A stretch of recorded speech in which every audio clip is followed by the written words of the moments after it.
Hey guys, Frost here, welcome back. Today is going to be a different video. With all the hype surrounding classic World of Warcraft and the recent news we received in the past weeks, I kind of got extra hyped and I wanted to prepare in advance for the upcoming release of classic World of Warcraft. Today's video is going to be a desktop presentation.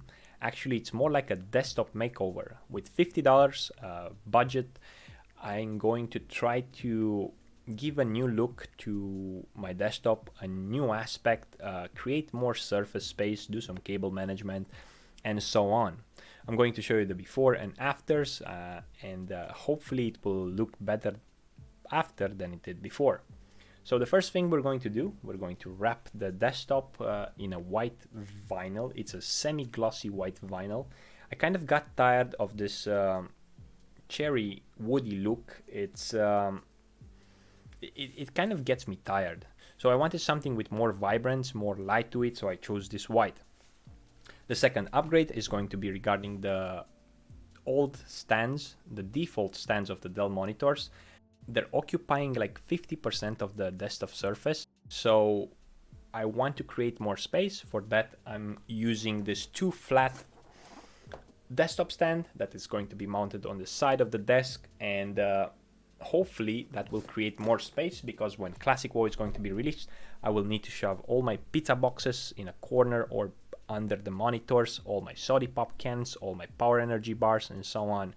I'm going to spend a lot of time in front of the PC when Classic World of Warcraft will be released, and hopefully after this makeover we can do that. So without further ado, let's jump right into it.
Okay, we're finally done. It took us almost 1 day. We got a bit stuck with the cable management, which was a bit harder than I was expecting it to be. Overall, I'm satisfied with what we got. Now we have more space underneath the monitors. The white, I didn't think about this in the beginning, but actually the color white gives the illusion of more space. Plus of, well, there is more space because we don't have the stands anymore. It's more bright, it's more light, and I really like it. Another thing I had with this big mousepad that it's under the keyboard as well. It was sitting on those monitor stands. Now it can sit flat on the desktop. I'm satisfied with that. I made a new mount for the microphone, which is just a plastic tube. Drill a hole into the wooden desk and put there with pressure. It's quite rigid. I'm pretty sure it's going to last. I got a new headphone stand. There we go. And voila. I think that's it. What do you guys think? Do you think it was worth it? I surely do. Thanks for watching. Until next time, stay frosty.